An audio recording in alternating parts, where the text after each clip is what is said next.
Bismillahirrahmanirrahim.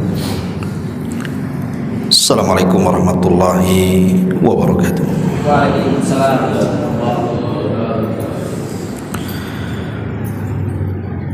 Alhamdulillah. Alhamdulillahilladzi hamdan katsiran tayyiban mubarakan fih kama yuhibbu rabbuna wa yarda. Asyhadu an la ilaha illallah wahdahu rabbi la syarika lah wa asyhadu anna Muhammadan abduhu wa rasuluhu alladzi la nabiyya ba'da, amma ba'du. Alhamdulillah, segala puja dan puji hanya milik Allah subhanahu wa ta'ala. Salawat dan juga salam kita tetap curahkan dan limpahkan keharibaan baginda kita Nabi besar Muhammad sallallahu alaihi wa ala alihi wasallam. Ma'asyiral muslimin yang dimuliakan Allah subhanahu wa ta'ala, pembahasan di malam hari ini kita akan membahas amalan yang sangat ringan sekali, tetapi mendulang pahala yang sangat besar. Kalau kita mau mengamalkan amalan ini khususnya di 4 tempat, maka kita dinyatakan sebagai adz-dzakirunallaha katsiran, orang yang banyak melakukan zikir atau disebut dengan ahli zikir. Bagaimana caranya supaya kita disebut ahli zikir? Maka lakukan zikir di 4 tempat setiap hari. Maka kalau kita melakukannya, maka kita sudah dianggap adz-dzakirunallaha katsiran, orang yang banyak melakukan zikir kepada Allah subhanahu wa ta'ala. Ma'asyiral muslimin yang dimuliakan Allah subhanahu wa ta'ala, amalan yang paling mudah dari seluruh amalan yang Allah bebankan kepada kita adalah zikrullah azza wa jalla, berzikir kepada Allah azza wa jalla. Al-Imam Ibnul Qayyim rahimahullahu ta'ala ketika menyebutkan faedah zikir, beliau mengatakan anna dzikra yuyassirul abda wa huwa qa'idun ala firashihi wa fi suqihi wa fi hali sihhatihi wa saqamihi wa fi hali ni'amihi wa ladzatihi wa ma'ashihi wa qiyamihi wa qu'udihi wa tija'ihi wa safarihi wa iqamatihi. Falaysa fil a'mali syai'un ya'ummul awqat wal ahwal mithlahu hatta innahu yuyassirul abda wa huwa na'imun ala firashihi fayasbiqul qa'im ma'al ghaflah fayusbihu hadha an-na'im wa qad qata'a ar-raqbu wa huwa mustalqin ala firashihi wa yusbihu dhalika al-qa'im al-ghafil fi saqati ar-raqbi wa dhalika fadlullahi yu'tihi man yasha. Kata Imam Ibnul Qayyim rahimahullahu ta'ala, zikir ini adalah amalan yang sangat mudah sekali, bisa dilakukan dengan duduk di atas pembaringan, bisa dilakukan di pasar, bisa dalam keadaan sehat ataupun sakit, bisa dalam keadaan diberikan nikmat ataupun tidak, bahkan bisa dilakukan dalam posisi berdiri, duduk, berbaring, safar ataupun ketika mukim. Maka tidak ada amalan yang mencakup seluruh waktu dan keadaan melebihi orang yang berzikir. Sampai zikir ini memberikan keutamaan orang yang tidur di atas pembaringannya lebih utama dibandingkan orang yang terjaga dalam perjalanannya. Dan itulah keutamaan yang Allah berikan kepada setiap hambanya yang dikehendaki. Subhanallah, ini perkataan bagus sekali. Ma'asyiral muslimin yang dimuliakan Allah Azza wa Jalla, kalau anda haji, anda harus mengumpulkan harta, kemudian harus lelah letih dalam perjalanannya. Kalau kita puasa, kita harus menahan lapar sejak terbit fajar sampai terbenam matahari. Kalau kita salat, kita pun harus bergerak berwudu, bahkan dalam satu hari kita harus bergerak selama 5 kali. Begitu juga zakat, kita harus mengumpulkan harta yang banyak. Kemudian baru setelah nisab dan haulnya tercukupi, baru kita keluarkan zakat. Tapi tidak dengan zikir. Dari seluruh amalan-amalan yang Allah bebankan kepada kita, tidak ada amalan yang jauh lebih ringan dibandingkan zikir, tanpa harus mengeluarkan harta dan tanpa harus mengeluarkan tenaga. Zikir ini amalan ringan, tapi faedahnya sangat besar sekali. Makanya kata Imam Ibnul Qayyim rahimahullahu ta'ala, zikir itu bisa dilakukan siapa saja, mau orang alimnya, mau orang jahilnya, mau orang sehatnya, mau orang sakitnya, mau orang safarnya, mau orang mukimnya. Semua bisa dilakukan dalam kondisi apapun dan dalam waktu apapun. Anak kecil bisa berzikir, remaja bisa berzikir, orang sudah dewasa bahkan tua bisa berzikir, laki-laki perempuan bisa berzikir. Zikir ini amalan yang tidak ditentukan waktu dan tempat, dan itu amalan yang sangat ringan namun luar biasa faedahnya. Ma'asyiral muslimin yang dimuliakan Allah Subhanahu wa taala, Al-Imam Ibnul Qayyim juga beliau mengatakan bahwa tidak ada azab yang paling besar di dunia melebihi seorang muslim lisannya tidak bisa berzikir. Kata Imam Ibnul Qayyim rahimahullahu ta'ala, dia mengatakan asyaddun nasi uqubatan fid dunya amyun ayyumsikallahu lisanaka an dzikrillahi azza wajalla.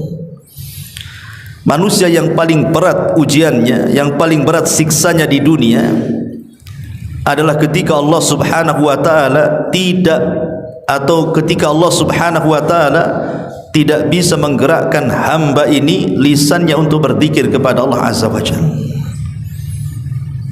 Makanya ikhwatu fiddin muliakan Allah azza wa jalla, perbanyak zikir.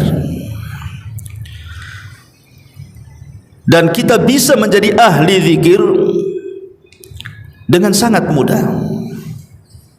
Tidak harus kemudian dari pagi sampai sore, dari sore sampai malam, malam sampai pagi terus kita mengucapkan zikir kepada Allah azza wa jalla. Tidak harus seperti itu menjadi ahli zikir.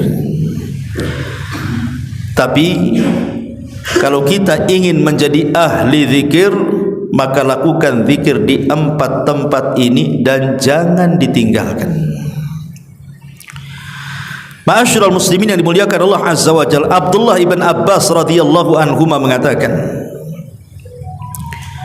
ketika memberikan catatan kepada ayat uzkurullaha dzikran katsira, berzikirlah kepada Allah dengan zikir yang banyak, maka beliau mengatakan annahum yadhkurunallaha fi adbaris salawati wa ghuduwan wa ashiyan wa hiya adhkarus sabahi wal masai wa fil madhaji'i idza aradu an-naum wa kullama istayqadha min naumihi wa kullama ghada aw raha min manzilihi dzakarallaha azza wa jalla.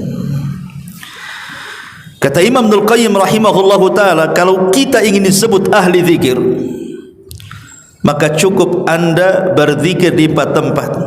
Pertama, berzikirlah setiap selesai solat wajib. Jangan tinggalkan zikir selepas solat wajib. Satu. Kemudian yang kedua, wa ghuduwan wa asyiyah wa hiya adhkarus sabahi wal masi. Jangan tinggalkan zikir pagi dan petang. Ada namanya zikir pagi, ada namanya zikir petang. Kemudian yang ketiga, wa fil madhaji idza aradun nauma. Dan jangan tinggalkan zikir sebelum tidur. Jangan lupakan zikir sebelum tidur. Dan juga tentunya selepas bangun dari tidur. Dan yang keempat, wa kullama ghada aw raha min manzilihi dzakarallah. Atau setiap kita keluar rumah dan masuk rumah. Maka kalau kita mengerjakan 4 perkara ini, kata Abdullah ibn Abbas radhiyallahu anhuma, maka kita dianggap ahli zikir. Bahkan Imam Ibnu Salah rahimahullahu ta'ala, beliau mengatakan bahwa kita dianggap ahli zikir itu cukup 3 tempat saja, itu sudah dikatakan ahli zikir. Pertama, zikir selepas salat wajib. Yang kedua, zikir sebelum tidur. Dan yang ketiga, zikir pagi dan petang. Jadi cukup 3 ini saja, kata Imam Ibnu Salah, maka anda sudah dianggap ahli zikir. Dan Abdullah ibn Abbas menambahkan, setiap keluar rumah dan masuk rumah. Ma'asyiral muslimin yang dimuliakan Allah Subhanahu wa ta'ala, orang yang paling jauh dengan Allah adalah orang yang keras hatinya. Dan keras hati itu dikarenakan dia tidak pernah berzikir kepada Allah Subhanahu wa ta'ala. Ulama mengatakan, dawaul qalbi khamsatu asya. Obat kerasnya hati itu ada 5. Qiraatul Quran bitafakkur. Yang pertama, baca Quran, tetapi bukan hanya dibaca, berusaha direnungkan. Yang kedua, wa khala'ul batni. Jangan kenyang-kenyang kalau makan, karena kenyang makan itu mengakibatkan kita mudah ngantuk, malas, sehingga kita dilupakan dari zikir. Kemudian yang ketiga, wa qiyamul laili, qiyamul lail. Kemudian yang keempat, wa tadarru indas sahar, berzikir ketika di waktu sahur, di sepertiga malam akhir. Dan yang kelima, wa mujalasatus salihin, duduk dengan orang-orang saleh. Inilah 5 perkara yang bisa menghilangkan kerasnya hati. Karena kerasnya hati itu dicela dalam Al-Quran, fawailun lil qasiyati qulubuhum min dzikrillahi ulaika fi dhalalim mubin. Maka celakalah yang sangat besar bagi mereka yang mengeras hatinya bagikan batu dan mereka tidak mengingat Allah, maka mereka dalam kesesatan yang nyata, kata Allah. Ma'asyiral muslimin yang dimuliakan Allah Subhanahu wa ta'ala, makanya kedekatan seorang hamba dengan Allah itu ketika hati tenang.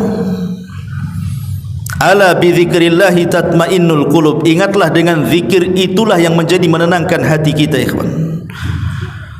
Artinya makna kebalikan daripada ayat ini, orang yang tidak pernah berzikir berarti tidak tenang. Ketika tidak tenang, banyak masalah yang dia akan hadapi. Orang kalau tidak tenang hatinya, masalah akan banyak, ikhwan. Makanya ada istilah para ulama itu, di antara penyebab terbesar datangnya banyak penyakit dalam badan itu karena tidak ada ketenangan dalam hati. Kenapa orang itu sampai kemudian datang penyakit gula, datang penyakit darah tinggi, kolesterol, macam-macam penyakit yang bahaya itu. Itu salah satunya karena tidak tenang hatinya. Makanya kenapa kata para ulama, tenangkan hati. dengan cara berzikir kepada Allah Subhanahu wa taala. Kalau seseorang kemudian mulai tidak tenang hatinya, memikirkan sesuatu yang belum terjadi, kan ada orang stres itu kan memikirkan perkara yang belum terjadi kan, takut miskin, takut sakit, takut ini dan itu. Hakikatnya orang yang takut itu dapat musibah 2 kali. Kalau dia takut miskin, hakikatnya dia sedang miskin. Kalau dia takut sakit, hakikatnya dia sedang sakit tuh. Kalau dia tidak takut bahagia, memang dia sedang tidak bahagia. Coba bayangkan ya, kalau antum umpamanya takut sesuatu yang belum terjadi, anggap saja takut masa depan, mikir macam mana makan, ekonomi dan begitu seterusnya. Ketika kita berfikir sesuatu yang belum terjadi, dari kefakiran, dari sakit dan begitu seterusnya, hakikatnya telah tercabut satu kebahagiaan. Karena itu kan belum terjadi, ngapain dipikirin? Gara-gara dipikirin jadi stres jadinya kan. Yang kedua, ketika dia berfikir seperti itu, harusnya dia bahagia, tercabut kebahagiaannya. Jadi stres mikir masa depan, hari ini dia berfikir stres juga, 2 kali stres dia jadinya. Makanya kemudian kalau kemudian setan sudah memberikan was-was kepada kita, berzikirlah kepada Allah. Imam Syafi'i rahimahullahu taala pernah ditanya, wahai Imam Syafi'i, kenapa orang itu bisa suudzon kepada Allah, bisa berburuk sangka kepada Allah, itu kenapa? Kan banyak orang berburuk sangka itu. Hari ini banyak, bahkan mungkin di antara kita ada yang berburuk sangka kepada Allah Azza wa Jalla. Contohnya orang yang hasad itu kan buruk sangka. Kenapa orang lain diberikan kekayaan, kenapa saya asik miskin aja nggak kaya-kaya? Kenapa orang lain kok sehat terus, saya pula penyakit datang bertubi-tubi? Kenapa anak orang lain bagus-bagus, anak saya pula kurang ajar? Ada orang yang membanding-bandingkan kan? Itu karena was-was, tidak redha dengan pemberian Allah Subhanahu wa taala kan. Ketika hati ini was-was, itulah yang menjadikan kita terlampau berfikir masa depan yang belum tentu terjadi. Mikir anaknya nanti kalau sudah besar sekolah di mana, kerja di mana, dapat jodoh atau jomblo terus dan begitu seterusnya kan. Nggak usah dipikir, ngapain dipikir? Semua manusia sudah ada takdirnya masing-masing. Nggak usah dipikir kan.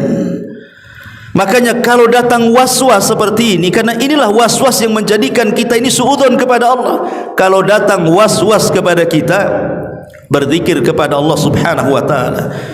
Karena Allah Subhanahu wa taala mengatakan istahwadza alaihimus syaitan fa ansahum dzikrallah ulaika hizbus syaitan ala inna hizbas syaitan humul khasirun. Syaitan telah menguasai mereka, memberikan was-was, lalu menjadikan mereka lupa dari zikir kepada Allah Subhanahu wa taala. Mereka itulah golongan-golongan setan. Ketahuilah bahwa sesungguhnya golongan setan itu adalah golongan yang rugi, kata Allah. Jangan sampai hati kita dikuasai setan kemudian diberikan was-was. Hilangkan setan itu dengan zikir, karena zikir itu mengundang malaikat, dan kalau ada malaikat pasti setan akan lari. Tak mungkin malaikat dengan setan berkumpul. Ma'asyiral muslimin yang dimuliakan Allah Subhanahu wa taala. Bahkan Nabi SAW sampai mengatakan permisalan orang yang berzikir dengan orang yang tidak berzikir itu seperti orang yang hidup dan mati. Jadi kalau lisan kita tidak pernah berzikir kepada Allah Azza wa Jalla, apa bedanya anda dengan bangkai gitu maksudnya? Nggak ada bedanya anda dengan bangkai itu. Maka perbedaan orang yang hidup dengan bangkai yang sudah mati itu adalah ketika lisannya berzikir kepada Allah Azza wa Jalla. Bahkan dalam hadis, rumah yang tidak dizikiri, maksudnya tidak berzikir dalam rumah tersebut, seperti rumah roboh tuh.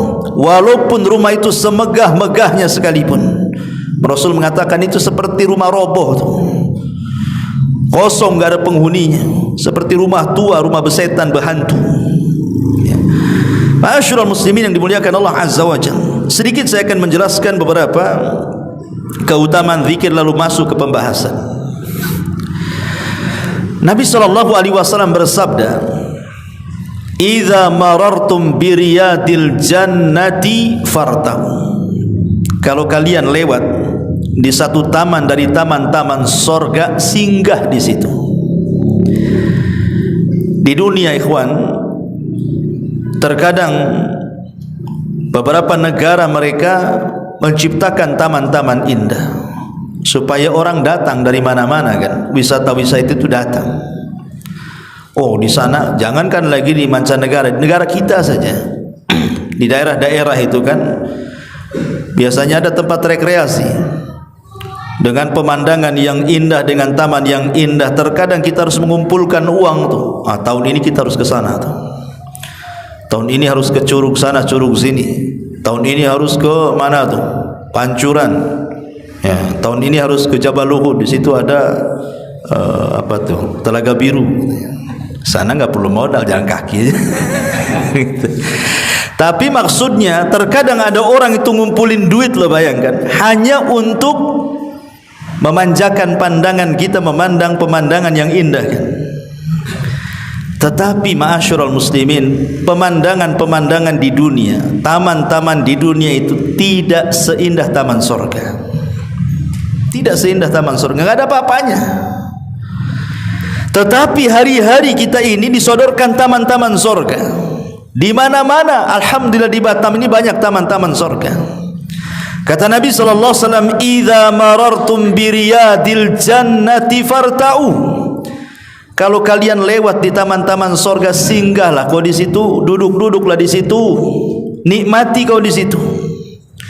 Sahabat bertanya, "Wa mariyadul jannah?" Apa itu taman-taman surga itu, wahai Rasul? Maka Nabi SAW hilaqul dzikri, beliau bersabda, halaqah-halaqah orang yang berkumpul dalam rangka mengingat Allah Azza wa Jalla. Kata Imam Nawawi rahimahullahu ta'ala, maksudnya hilaqul dzikri adalah majlis-majlis ilmu. Itulah halaqul dzikri, orang yang berzikir kepada Allah. Seperti antum duduk nih, hakikatnya di taman surga. Ya. Cuman kan masalahnya Nabi SAW mengatakan taman surga di sini tidak ditampakkan tamannya kan gitu. Ya hanya ditampakkan karpet masjid aja. Ya kan? Dan kadang alhamdulillah sini tidak ada tiang, ya kawan. Kalau ada tiang antum masuk pertama cari tiang pasti. Kan cari tiang. Kayak di Masjid Muhajirin itu kan tiang banyak kali itu. Kalau ngaji semua kayaknya sudah ada posnya di situ. Ini kapling saya udah menengah, udahlah ngorok lah di situ. Ma'asyiral muslimin yang dimuliakan Allah Azza wa Jalla. Bahkan Syekhul Islam Ibn Taimiyah rahimahullahu taala mempermisalkan, "Adz-dzikru lil qalbi mithlul ma'i lis-samaki. Fa kaifa yakunu halus samaki idza faraqal ma'?" Kata Imam Ibn Taimiyah rahimahullahu ta'ala, kedudukan zikir dalam hati kita itu seperti ikan dimasukkan ke dalam akuarium. Coba kalau ikan keluar dari air, maka dia akan loncat sana loncat sini kan. Tapi kalau dia sudah dimasukkan ke dalam air, tenang rasanya. Itulah kedudukan zikir kepada hati, bagaikan ikan di dalam air, tenang rasanya. Dia tidak kepo lagi. Tetapi orang yang jarang berzikir itu seperti antum nangkap burung liar, dimasukkan ke dalam sangkar. Burung liar antum baru tangkap, masukkan ke sangkar. Dia enggak kerasan di sangkar, biasa dihirup di alam liar. Pasti dia akan gerebak-gerebuk kan, cari tempat keluar dari situ. Kecuali kalau burungnya udah lama di situ. Tapi kalau burung liar dimasukkan, mana dia kerasan dalam sangkar. Itulah orang yang berzikir dengan orang yang tidak berzikir. Antum yang biasa ngaji, memang betul-betul dari rumah itu niat ngaji ke sini. Insya Allah antum bertahan di sini. Asal jangan lewat 2 jam aja. Ya, 1 jam lah biasa ngaji, bertahan lah antum di sini itu. Coba antum mencari kawan enggak pernah ngaji. Aja tukang ojek tuh, enggak pernah ngaji. Atau siapalah antum dapat kawan, ayo kita ke Al-Fajri ngaji. Enggak akan kerasan dia. Enggak akan kerasan. Pasti pantatnya goyang-goyang gitu. Lama kali, padahal baru 2 menit. Kenapa? Karena dia tidak pernah terbiasa dengan zikir dia. Orang yang tidak berbiasa zikir ya seperti itu jadinya tuh, gerak maunya pergi saja. Karena Ibnu Taimiyah rahimahullahu taala mempermisalkan kedudukan zikir dengan hati itu seperti ikan di dalam kolam. Dia akan senang, tenang gitu ya. Karena memang itulah tempatnya di situ. Ma'asyiral muslimin yang dimuliakan Allah Azza wa Jalla, hebatnya lagi ada sebuah hadis Nabi sallallahu alaihi wasallam bersabda, "Ala unabbiukum bi khairi min a'malikum wa azkaha inda malikikum wa arfauha fi darajatikum wa khairun lakum min infaqiz zahabi wal warik wa khairun lakum min an talqau aduwakum fatadribu a'naqahum wa yadribu a'naqakum." Faqalu bala ya Rasulullah. Faqala an-nabiy sallallahu alaihi wasallam dzikrullahi azza wa jalla. Kata Nabi SAW di hadapan para sahabatnya, maukah ku beritahu kalian satu dengan amalan terbaik yang kalian amalkan. Dua, amalan ini bisa membersihkan hati-hati kalian di hadapan Rabb kalian. Tiga, amalan ini bisa mengangkat derajat-derajat kita kelak di surga Allah Subhanahu wa taala. Kemudian sudah 3 atau 4, dan amalan ini jauh lebih baik dibandingkan anda keluarkan emas dan perak kemudian anda sumbangkan semuanya. Kemudian yang kelima, dan amalan ini jauh lebih baik dibandingkan berjihad anda membunuh musuh atau anda dibunuh musuh. 5 perkara ya kawan. Amalan terbaik bisa membersihkan hati kita di hadapan Allah, bisa mengangkat derajat kita di sorga, bisa mendapatkan amalan yang pahalanya jauh lebih baik daripada infak emas dan perak, dan juga yang kelima, pahalanya jauh lebih baik dibandingkan jihad. Ya, luar biasa amalan apa ini? Maka Nabi SAW ditanya, apa itu Rasul amalan itu? Kok hebat kali bisa mendapatkan 5 keutamaan sekaligus ya? Maka Nabi SAW mengatakan, zikrullahi ta'ala, cukup berzikir. Sekali antum duduk, astaghfirullah, astaghfirullah, astaghfirullah, subhanallah, subhanallah, alhamdulillah, Allahu akbar, la ilaha illallah. Cukup duduk 5 menit saja, anda sudah mendapatkan 5 keutamaan ini. Coba, amalan terbaik, bisa membersihkan hati, bahkan bisa mengangkat derajat kita di sorga, lebih baik daripada amalan infak emas dan perak, bahkan lebih baik dibandingkan jihad. Bukan amalan ringan, tapi pahalanya luar biasa. Tapi tidak juga kita ini tertarik dengan zikir ini. Zikir ini kan bisa antum lakukan, hatta ketika ngaji seperti ini antum bisa berzikir.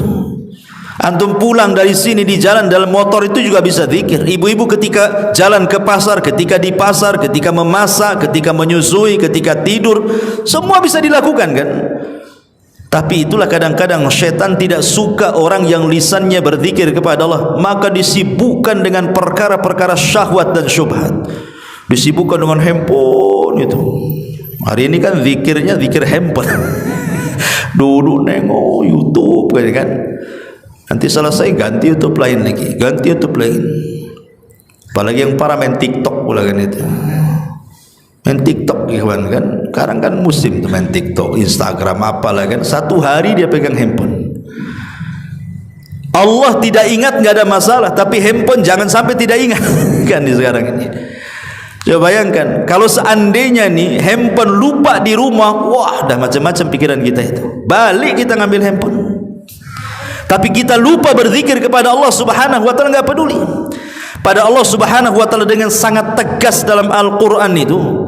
Bagaimana Allah Subhanahu wa taala katakan, wala takunu kalladzina nasullaha fa ansahum anfusahum ulaika humul fasiqun. Dan janganlah kamu seperti orang-orang yang melupakan Allah, lalu Allah menjadikan mereka lupa kepada mereka sendiri. Mereka itulah orang-orang fasik. Kan? Dibilang orang fasik. Ya. Jadi Allah melupakan kepada diri kita sendiri gitu kan. Dan kenyataannya kalau orang sudah megang handphone memang lupa kan? Lupa. Bahkan yang lebih parah itu rasa malu hilang, teman. Dulu zaman belum ada handphone, hewan, kalau ada orang tertawa sendiri itu kita bilang gila. Gila itu. Kenapa? Ketawa sendiri. Sekarang orang handphone tuh di halayak ramai, entah tengok apa, ketawa dia sendiri kan. Enggak dibilang gila, karena sama-sama gila dengan sampingnya juga main handphone, masalahnya kan gitu. Enggak mungkin orang gila bilang gila sama orang gila kan itu. Oh, semuanya gila. Hilang rasa malunya. Nauzubillah. Ya.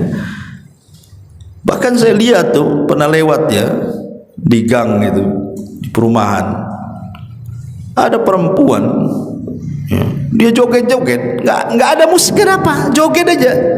Saya bilang, orang ini kok ngapain joget-joget sendiri? Rupanya ada handphone di depan. Joget depan handphone, mungkin lagi main TikTok mungkin dia kan. Kita nggak tahu juga. Kok ada kalau orang joget-joget dulu dibilang gila orang dulu, nah, sekarang nggak bisa. Ya, sekarang orang gila dibilang waras, orang waras dibilang gila. Kan itu dibalik sekarang kehidupan dunia ini. Ma'asyiral muslimin yang dimuliakan Allah Subhanahu wa taala. Para ulama berselisih pendapat memang tentang kapan orang itu disifatkan sebagai adz-dzakirin Allah katsira, ahli zikir. Kapan orang itu dikatakan ahli zikir? Memang terjadi khilaf ulama. Pertama, tadi pendapat Abdullah ibn Abbas radhiyallahu anhuma dan pendapat Imam Ibnu Salah bahwa cukup orang itu dikatakan ahli zikir kalau tidak meninggalkan zikir di 3 tempat atau di 4 tempat. Kalau Ibnu Salah mengatakan 1 zikir sebelum tidur, 2 zikir pagi dan petang, 3 zikir selepas salat wajib. Dan Abdullah ibn Abbas radhiyallahu anhuma dari kalangan sahabat menambahkan zikir ketika keluar rumah dan masuk rumah. Kalau kita tidak meninggalkan 4 perkara ini, zikir sebelum tidur, zikir ketika pagi dan petang, zikir ketika keluar dan masuk ke dalam rumah, dan zikir selepas salat wajib, maka anda dikatakan adz-dzakirunallaha katsira, ahli zikir. Dan ahli zikir itu ikhwan, selebritis langit. Antum akan disebut-sebut nama antum di atas langit sana. Allah akan menyebut kita di hadapan para malaikat, Jibril, Mikail, Israfil, semua malaikat. Nama kita itu masyhur di langit. Itu ahli zikir itu. Memang dia tidak masyhur di dunia, tapi dia masyhur di langit. Itulah selebritis langit. Tetapi ada juga yang berpendapat, Al-Imam Al-Mujahid mengatakan, la yakunu minadz-dzakirin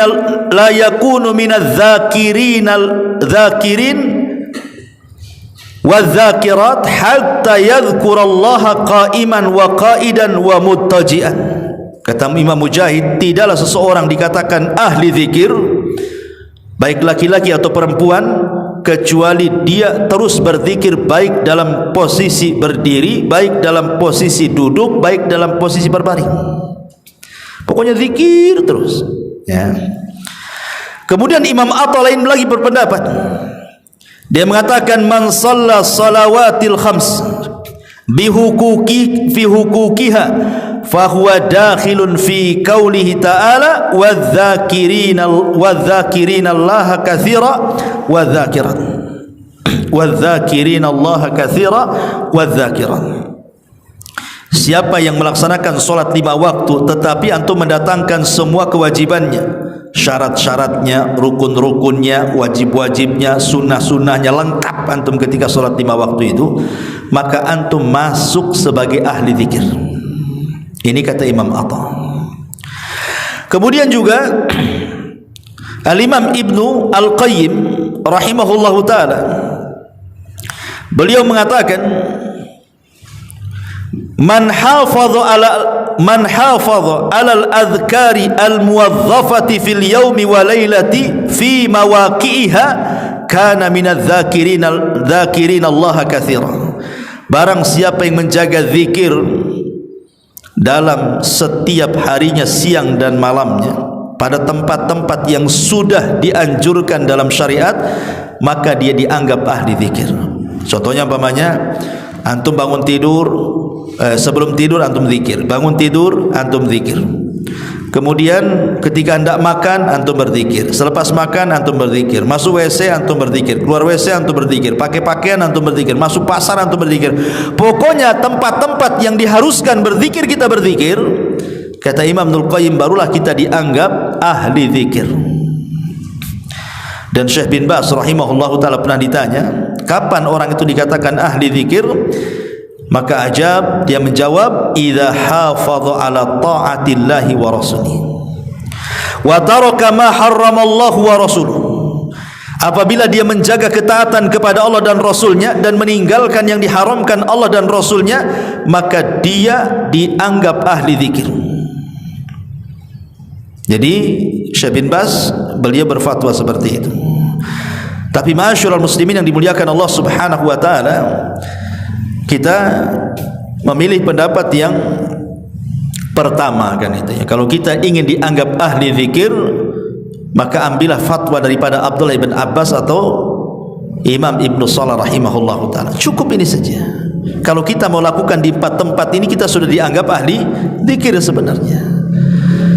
Dan ini kan mudah sebenarnya, cuman malas dalam melaksanakannya. Padahal mudah sebenarnya. Sebelum tidur antum berzikir, kan bisa saja sebentar, enggak lama zikir itu ya. Kemudian bangun tidur juga berzikir sebentar. Alhamdulillahilladzi ahyana ba'da ma amatana wa ilaihi nusyur kan gitu ya. Kemudian pagi dan petang, ini cukup panjang kalau pagi dan petang gitu. Kalau antum tidak hafal, belilah bukunya, kan ada itu, sudah ada bukunya itu, terjemahan lagi ya, dengan artinya lagi itu. Zikir pagi apa yang dibaca, zikir petang apa yang dibaca. Karena ini faedahnya besar ya kawan. Faedah zikir pagi petang itu luar biasa.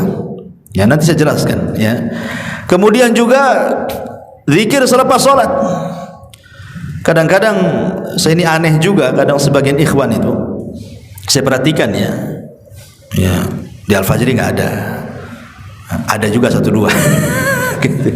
Kadang-kadang habis sholat wajib ini, ya, entah apa yang dibaca, dia langsung aja berdiri sholat sunnah. Sholat sunnah. Ya. Padahal orang yang dianggap oleh dia, mungkin dia sebagai ahli bid'ah, kadang-kadang itu zikirnya lengkap tuh. Kan gitu ya. Dia zikirnya lengkap ya, cuman kadang-kadang dia anggap itulah ahli bid'ah, zikir rame-rame begitu dan begitu seterusnya kan. Tapi dia yang mengatakan orang itu ahli bid'ah, dia tidak zikir pula dia. Coba aneh kan. Dia nyalahkan orang karena zikirnya seperti itu, dia pula tak berzikir. Padahal zikir itu kan banyak masalahnya kan setelah sholat itu. Kalau kita mau baca semua itu ya cukup lama juga tuh kan. Bisa sampai 15-20 menit juga kalau kita mau duduk itu betul-betul berzikir, dibaca semua yang Nabi SAW sarankan dibaca. Kadang-kadang tidak. Kecuali kalau umpamanya antum ada hal-hal yang mendesak, mungkin ya ada tamu di rumah, mau safar takut ketinggalan, ya minimalnya jangan tinggalkan istighfar. Karena istighfar, zikir itu bisa mengurangi yang kurang-kurang khusyuk dan tumanina dalam sholat. Namanya sholat itu kan kita ada kekurangan, nggak mungkin dari awal sampai akhir khusyuk, tumanina semua kan, mesti ada melamunnya, mesti ada gerakan yang kekurangannya. Maka itu bisa ditempel dengan istighfar setelah sholat. Maka minimalnya kalaupun terburu-buru, maka antum jangan lupakan istighfar. Astaghfirullahaladzim, astaghfirullahaladzim, astaghfirullahaladzim, Allahumma antas salam minkas salam tabarakta ya dzal jalali wal ikram. Dah pergi. Kalau harus menambah dengan tasbih, tahmid dan takbir, cukup dibaca 10 kali aja lah. Tidak harus 33 kali. Kalau antum terdesak gitu, baca 10 kali saja. Subhanallah, subhanallah, subhanallah, subhanallah, subhanallah, subhanallah, subhanallah, subhanallah, subhanallah, subhanallah. Kan itu ya. Allahu akbar, Allahu akbar, Allahu akbar, Allahu akbar, Allahu akbar. Allahu akbar, Allahu akbar, Allahu akbar, Allahu akbar, Allahu akbar. Alhamdulillah, alhamdulillah, alhamdulillah, alhamdulillah, alhamdulillah. Sudah pergi antum. Kan itu ya. 10 kali cukup. Tapi kalau nyantai, ya kalau bisa 33 kali. Ya, tasbih 33, tahmid 33, kemudian juga takbir 33 genapkan dengan la ilaha illallah 100, atau bisa juga dengan tasbih 33, tahmid 33, takbir 34 100 juga, ya. Jadi bisa dua-duanya. Ma'asyiral muslimin yang dimuliakan Allah Azza wa Jalla. Atau dibuat 99 aja enggak masalah, enggak harus digenapkan 100. Tasbih 33, takbir 33, tahmid 33. Kan ada 4 cara zikir setelah salat itu ketika baca takbir, tahmid dan tasbih itu. Ya. Baik. Ma'asyiral muslimin yang dimuliakan Allah Azza wa Jalla. Dan zikir ini ada 2 cara. Pertama, zikir yang menghubungkan lisan dengan hati, dan ini sebaik-baik zikir, menghubungkan lisan dengan hati. Dan yang kedua, zikir lisan tanpa hati. Maksudnya antum lagi main-main, lagi berkendaraan, lagi fokus gitu kan, takut nabrak, takut apa, nggak apa-apa dengan lisan, subhanallah, nggak ada masalah, walaupun tidak diresapi dengan hati, ya. Walaupun sebaik-baiknya kalau kita bisa kemudian meresapi dengan hati karena paham maknanya. Kalau kita membaca subhanallah, kita paham apa makna subhanallah itu. Kalau kita mengucapkan alhamdulillah, kita paham makna alhamdulillah. Ketika kita mengucapkan Allahu Akbar, kita paham makna Allahu Akbar. Itu lebih baik lagi. Itu menggabungkan zikir lisan dengan hati itu. Tapi kalau memang kita tidak bisa khusus seperti itu, enggak apa-apa lisan kita saja. Apa salahnya kita berjalan, duduk, berbaring, masak, kalau wanita, pasar, semuanya. Lisan kita kalau bisa ratban an dzikrillah, basah dengan zikir kepada Allah Subhanahu wa taala. Karena disebutkan dalam sebuah hadis Nabi SAW dari Abdullah ibn Bushr radhiyallahu an, dia seorang laki-laki datang kepada Rasulullah dan mengatakan, "Ya Rasulullah, inna syara'i al-Islam qad kasurat alayya."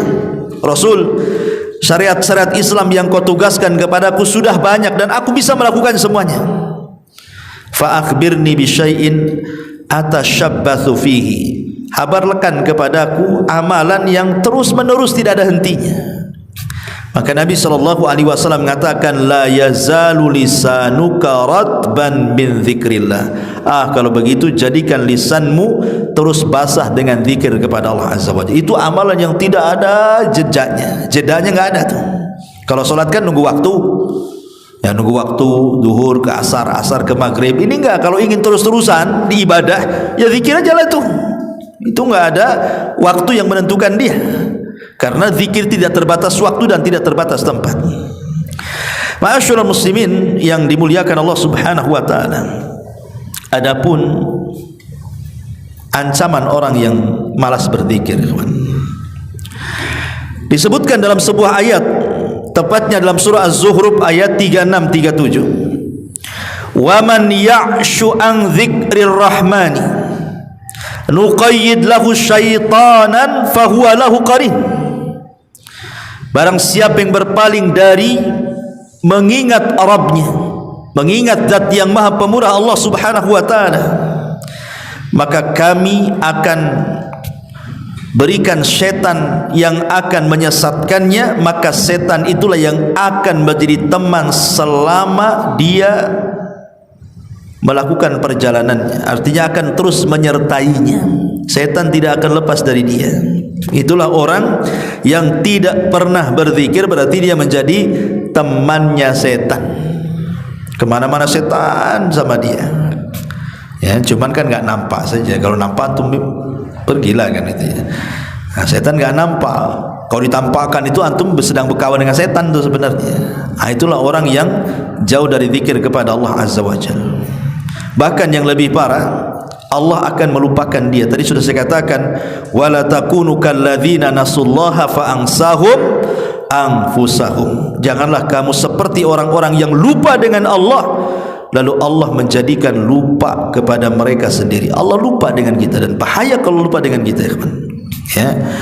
Ma'asyiral muslimin yang dimuliakan Allah Azza wa Jalla. Dan yang paling bahaya lagi adalah, tadi saya sudah katakan di awal, hati kita akan keras.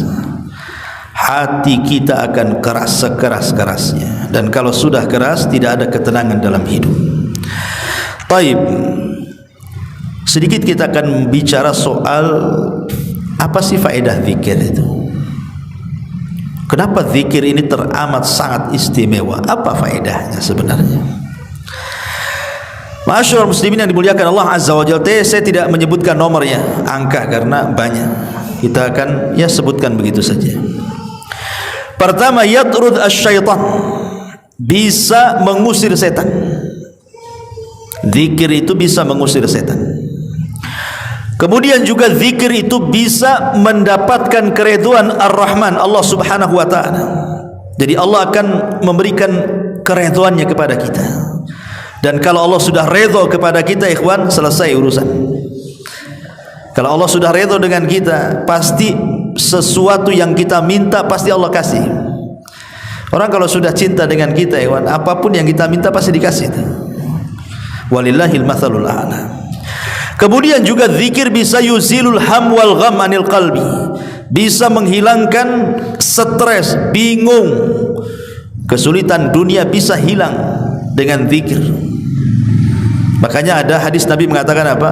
Man lazimal istighfar ja'alallahu min kulli hamin faraja wa min kulli dhikin makhraja wa razaqahu Allahu min haitsu la yahtasib. Siapa yang melazimkan membaca astaghfirullah, astaghfirullah, astaghfirullah, Allah akan lapangkan hatinya yang sempit, Allah akan uraikan permasalahannya yang sulit, dan Allah akan berikan rizki dari arah yang tidak disangka-sangka. Yakin itu. Kalau kita banyak istighfar, ikhwan, pasti kesulitan kita sedikit demi sedikit terurai. Kemudian zikir juga yuqawwil qalba wal badan, bisa menguatkan hati dan badan. Seperti zikir apa? La haula wala quwata illa billah. Kalau kita yakin, kalau kita selalu membaca la haula wala quwata illa billah, ikhwan, ini bisa mengobati penyakit, ikhwan. Ketika Allah Subhanahu wa taala menciptakan arsy, kemudian Allah menciptakan malaikat pemikul arsy, apa kata Allah? Tugas kamu mikul ini, katanya. Kata malaikat arsy, mana sanggup saya memikul makhluk sebesar ini, kata malaikat arsy ini. Padahal besarnya malaikat arsy itu, kakinya sampai ke dasar bumi yang paling dalam, kemudian badannya menjulang melewati langit pertama sampai ke 7, sampai ke kursi, sampai ke sidratil muntaha, sampai ke sorga, sampai tanduknya, itulah yang memikul arsy itu. Segede gitu malaikat arsy, dan itu jumlahnya 8. Mereka enggak sanggup. Kemudian Allah Subhanahu wa taala, kalau begitu ucapkan la haula wala quwata illa billah. Tidak ada daya dan kekuatan kecuali milik Allah. Maka malaikat pemikul arsy, mereka berzikir dengan la haula wala quwata illa billah, tiba-tiba Allah berikan kekuatan, dia bisa memikul arsy. Dari sini kata para ulama, kalau kita yakin dengan kalimat la haula wala quwata illa billah, dan itu jadikan zikir kita setiap hari, maka ini bisa menguatkan badan seperti kuatnya malaikat arsy pemikul ketika memikul arsy itu. Ya, cobalah kita berobat dengan cara berzikir. Kenapa kita tidak coba? Kalau kita sakit, baca la haula wala quwata illa terus gitu ya. Ini bisa menyehatkan badan, mencerdaskan pikiran. Ya. Karena di antara manfaat zikir itu yuqawwil qalba wal badan. Hati akan kuat, badan juga bisa kuat tuh. Kemudian juga yunawwil al-wajh wal qalb. Orang yang suka berzikir kepada itu bercahaya hatinya, bercahaya wajahnya, tidak suram, karena dia selalu mengingat Allah Subhanahu wa taala. Orang yang sering ibadah, ikhwan, nampak wajahnya. Ya, nampak wajahnya. Orang kalau sering berwudu satu hari 5 kali itu udah membersihkan wajah kita. Makanya lihat orang yang sholat dengan orang yang tidak sholat, nampak dari wajahnya kok. Tidak pernah sholat, suram. Taib. Kemudian zikir itu yajlibur rizku, bisa mendatangkan rizki. Memperbanyak zikir itu bisa mendatangkan rizki. Kemudian yurithuhul mahabbah, bisa melahirkan kecintaan kita kepada Allah Azza wa Jalla. Karena bentuk cinta kepada seseorang saja kita menyebut-nyebut orang yang kita cintai, kan. Man ahabba syai'an aktsara dzikrah. Barang siapa yang mencintai sesuatu, pasti sesuatu disebut-sebut sama dia itu. Antum kalau suka dengan istri antum aja yang disebut. Ya. Maka orang yang cinta kepada Allah, bukti cinta adalah dengan menyebut namanya, dengan berzikir kepada Allah Subhanahu wa taala. Kemudian juga bisa mewariskan al-muraqabah, ihsan, seolah-olah dilihat Allah. Karena dia lisannya terus berzikir, maka dalam kehidupannya dia takut kalau dia maksiat. Ya, karena merasa diawasi oleh, kalaupun dia habis maksiat langsung istighfar. Astagfirullah, kenapa saya maksiat kan itu? Karena merasa diawasi Allah. Ya. Kemudian juga bisa melahirkan kedekatan kita dengan Allah. Kemudian juga bisa menghidupkan hati. Saya katakan tadi, bisa menghidupkan hati, karena orang yang tidak berzikir di hatinya mati. Ketika hatinya mati susah mendapatkan nasihat. Makanya kalau kita ingin mudah mendapatkan nasihat, mudah mendapatkan hidayah, perbanyak zikir. Karena itu akan menghidupkan hati kita. Karena orang yang susah dinasihati itu jarang zikir itu. Kalau orang dinasihati itu paling susah sekali kan. Karena antum mungkin pengalaman nasihati keluarga. Mungkin ada di antara keluarga antum yang tidak sholat, antum suruh sholat, tak mau sholat kan gitu. Itu keras hatinya tuh, mati hatinya tuh. Kenapa? Karena tidak pernah berzikir dia. Ya. Kemudian juga bisa yuzilul wahsyah bainal abdi wa baina rabbi, bisa menghilangkan perasaan ketakutan antara hamba dengan Allah Azza wa Jalla, ataupun bisa menghilangkan rasa takut yang bersangatan kepada perkara-perkara dunia, dan dia akan tenang hatinya karena dia yakin ada Allah Subhanahu wa taala. Orang kalau bersandar kepada Allah, hilang rasa takutnya, kawan. Kenapa? Allah zat yang maha kuat, Allah zat yang maha kaya, Allah zat yang maha bisa melakukan segala-galanya, ala kulli syai'in qadir. Tapi kalau antum bersandar kepada pejabat turun, habislah antum. Antum bersandar kepada uang ludas, miskinlah, streslah antum. Antum bersandar kepada jenderal purnawirawan, antum lebih parah lagi kan itu, nggak ada backing lagi. Makanya kalau orang bersandar kepada Allah, Allah zat yang maha kuat, dia bisa menyakiti seluruh makhluknya, tapi makhluk tidak bisa menyakiti Allah Azza wa Jalla. Ya, kalau kita cari backing di dunia saja pasti cari backing yang kuat kan. Antum mau cari pengacara, tidak mungkin lah asal-asalan, pasti kalau bisa lawyer yang kondang, yang sering menang di pengadilan kan, supaya menang. Tetapi dibandingkan dengan Allah, mereka tidak ada apa-apanya, mereka makhluk Allah Azza wa Jalla. Kemudian juga zikir ini salah satu munjiat min adzabillah, penghilang ataupun penyelamat dari azab Allah Subhanahu wa taala. Bahkan zikir sababun nuzulis sakinah, sebab turunnya ketenangan hidup. Tadi saya suka katakan di awal, hari ini ikhwan, banyak orang stres itu masalahnya apa? Masalah ekonomi kan? Saya sudah jelaskan. Padahal harta itu nikmat Allah paling rendah. Harta benda yang kita miliki itu nikmat Allah yang paling rendah. Tapi nikmat Allah yang paling tinggi itu apa? Kesehatan. Dengan kesehatan itu kita bisa melakukan nikmat iman dan Islam. Ya. Tapi kenapa kemudian kita disibukkan memikirkan harta, akhirnya sakit? Hilang nikmat yang besar karena mengambil nikmat yang kecil kan? Makanya tadi saya katakan di awal, orang kalau bingung dengan kefakiran, memikirkan bagaimana masa depan, hakikatnya itulah yang menjadikan dia menghilangkan nikmat terbesar kesehatan. Karena akhirnya banyak penyakit itu datang. Karena pokok penyakit itu semua dari hati, kawan. Bukan faktor makanan itu nomor berapa. Hati kalau tenang, senang, bahagia, itu penyakit jauh-jauh tuh. Tapi kalau hati stres, wah itu naik semua, kawan. Naik semua. Kolesterol naik, darah tinggi naik, nggak mau makan, nggak bisa tidur. Wah itulah penyakit datang di situ. Masa kita mengejar nikmat yang rendah menghilangkan nikmat yang tinggi? Ya, makanya zikir ini bisa menjadikan kita tenang. Bahkan zikir ini juga bisa menjauhkan kita dari dosa-dosa lisan. Kalau kita sering berzikir kan lupa gibah kita. Tapi kalau kita lupa zikir, itu pula gibah yang dilakukan kan itu ya. Makanya mama di atas nih, kalau orang sering berzikir nggak mau gibah dia. Biasanya tukang gibah itu karena jarang zikir tuh. Ya zikirnya ya gibah tadi. Ya nyebutin orang ini itu ini macam-macam. Orang jalan aja digibah. Ada ibu-ibu kulitnya hitam, bajunya putih. Apa ini hitam putih gitu? Padahal kenal pun tidak kan gitu ya. Hanya lewat bisa dikomentari loh sama ibu-ibu itu. Antum jangan salah. Kadang-kadang nengok YouTube ya, mak-mak nih awalnya biasa-biasa aja, nggak ada emosi, tenang hatinya. Entah apa yang dilihat tuh, kok dia bisa caci maki YouTube tuh, dasar anjing gitu. Subhanallah, kok bisa dia mencaci maki ada di situ? Padahal ketika belum buka, hatinya tenang itu. Kok dia bisa ngomong anjing, ngomong ini, ngomong itu loh. Naudzubillah kan itu. Tukang laknat. Ya, karena jarang berzikir. Harusnya kalau kita melihat sesuatu yang tidak suka itu, kan berzikir enak. Innalillah, kan itu enak ya. Wa inna ilaihi, astaghfirullahaladzim. Ini enggak, binatang yang keluar.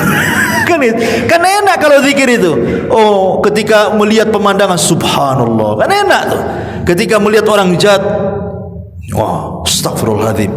Jadi enak gitu. Ini dia yang keluar, bukan itu. Ya, kalau kita nengok zua ini, hati-hati nih.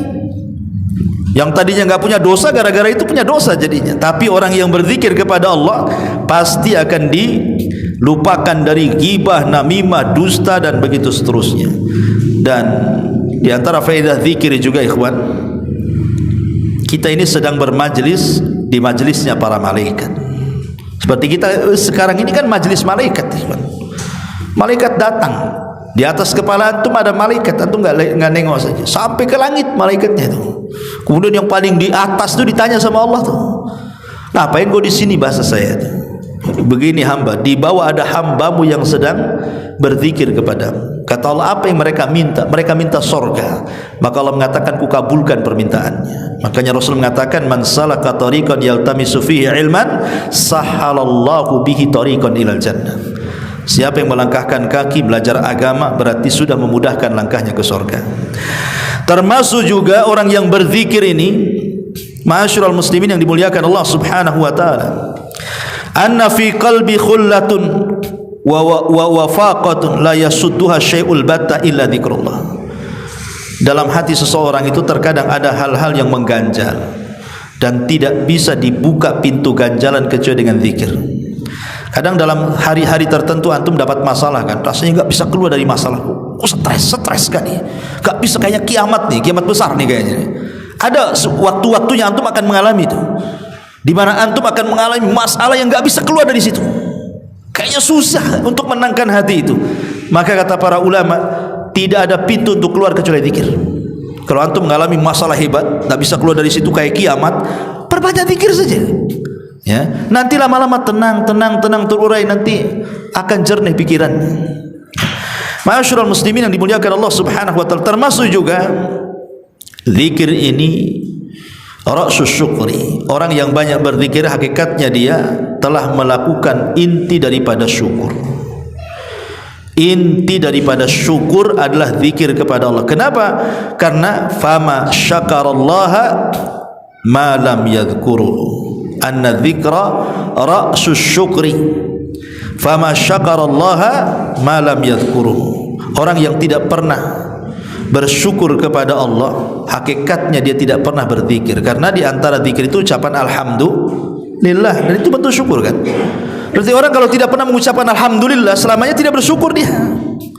Harusnya kata ulama, lafaz yang paling bisa untuk supaya nikmat kita tidak hilang, minimalnya walaupun tidak bertambah tapi tetap. Ya, kalau seandainya okelah Allah tidak menambah nikmat kita, tetapi tidak menghilangkan nikmat kita, maka lafaz yang bisa menetapkan nikmat kita adalah lafaz alhamdulillah. Kalau kita sering mengucap alhamdulillah, minimalnya nikmat kita walaupun tidak bertambah tapi juga tidak berkurang. Ucapkan alhamdulillah, ini bentuk syukur kita kepada Allah azza wajalla. Karena penduduk sorga juga pertama kali masuk ke dalam sorga itu yang diucapkan, alhamdulillahilladzi hadana li hadza wa ma kunna linahtadiya laula an hadanallah. Ini ucapan pertama di sorga, alhamdulillah. Ya. Kemudian juga anna akrama al khalqi ala Allah minal muttaqin ma la yazal lisanuhu ratban bi dzikrillah. Orang yang paling mulia adalah orang yang bertakwa selama lisannya tidak pernah kering untuk berzikir kepada Allah. Kemudian juga anna dzikru aslul mualati lillah. Zikir itu asal kita ini bermualah, artinya meletakkan loyalitas kita kepada Allah azza wajalla. Dan zikir juga bisa cepat mendapatkan nikmat dan bisa mencegah bahaya. Zikir itu bisa mencegah bahaya. Kalau antum lagi naik motor, lagi naik mobil, lagi di kendaraan, antum zikir saja. Ya, karena yang namanya di jalan itu kita tidak tahu ada bahaya atau enggak. Atau antum mungkin di laut, kita tidak tahu karam atau tidak ininya nelayan ini kan, kapalnya bisa saja ombak besar, kita tidak tahu. Ya, itu sebenarnya bisa diselamatkan dengan berzikir kepada Allah Azza wa Jalla. Kemudian juga zikir kepada Allah Azza wa Jalla adalah termasuk as-sabiquna min baini amalil akhirah. Termasuk as-sabiqun, orang yang berlomba-lomba bersegera dari amal-amal akhirat. Seolah-olah begini, ikhwan, kalau antum ini sama-sama ngaji di sini, sama-sama ngaji, sama-sama duduk, tapi yang satu ya dengerin saja.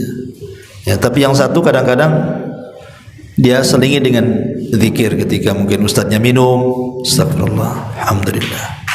Nah, udah kalau ngomong didengerin lagi. Ya, pokoknya tadi sebelum ustadznya datang berzikir, yang satunya ya nunggu aja.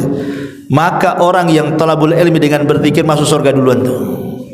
Walaupun sama-sama dari rumah ke sini. Atau antum pulang dari sini sama-sama habis ngaji, yang satu naik motor, yang satu naik motor juga. Satu perumahan, yang satu zikir, yang satu tidak. Yang zikir ini duluan dia masuk surga tuh. Karena Rasul yang mengatakan sabaqal mufarridun, sabaqal mufarridun. Sungguh telah mendahului kita al-mufarridun. Rasul mengatakan, ditanya siapa mufarridun itu Rasul? Adz-dzakirunallaha katsiran wadz-dzakirat. Perempuan dan laki-laki yang banyak berzikir. Kemudian juga zikir adalah lazzatun azimatun, kelezatan yang luar biasa. Ya, zikir itu sebenarnya kalau kita terus dengan menghadirkan hati dengan penuh kehusyuan, maka kita akan mendapatkan kelezatan zikir sebagaimana kita mendapatkan kelezatan mendengar musik. Masalahnya kita enggak pernah berzikir tapi mendengar musik terus-terusan, sehingga tidak akhirnya mengatakan saya lebih suka dengar musik. Apalagi kalau pakai instrumen-instrumen gitu ya, yang sedih, yang ini, yang itu. Kadang-kadang ada zikir yang diselingi musik, sebenarnya dia bukan terharu dengan zikirnya, tapi musik yang menyertai zikirnya. Kan itu ya? Kan ada orang yang ceramah atau apa gitu ya, ya kalau tanpa musik kita dengerin ya kayaknya ya gini-gini aja, rata aja ya bahasanya ya. Tapi ketika dikasih backsound musik, kayaknya lebih khusyuk dengerin itu. Sebenarnya ada khusyuk bukan dengar kajiannya, tapi musik yang menyertainya sebenarnya. Karena tidak mungkin musik dengan Quran itu bersatu. Ya. Ma'asyiral muslimin yang dimuliakan Allah, ini dah bahaya ini. Jadi antum bisa meneteskan air mata itu karena instrumennya kan gitu ya, bukan karena isi daripada ceramahnya. Ma'asyiral muslimin yang dimuliakan Allah Azza wa Jalla. Kemudian zikir juga sababul tasdiqir, itu sebab yang paling besar kita lebih bisa membenarkan Allah Subhanahu wa taala, dan yang lebih besar dibandingkan itu bahwa zikir adalah menyebabkan kita masuk ke dalam surga Allah Subhanahu wa taala. Wallahu a'lam bishawab. Saya kira ini yang bisa sampaikan, karena juga waktu cepat, enggak terasa gitu ya, sudah 1 jam lebih. Biasa sampai jam 9. Kalau diselesaikan jam 9 itu jadi 1 jam setengah jadi. Kalau setengah 10 2 jam kan itu. Nah, kalau 2 jam itu ya enggak paham antum sanggup atau enggak sanggup. Saya yakin enggak sanggup ya. Subhanallah bihamdika asyhadu an la ilaha illa anta astaghfiruka wa atubu ilaik. Allahu taala alam. Assalamualaikum warahmatullahi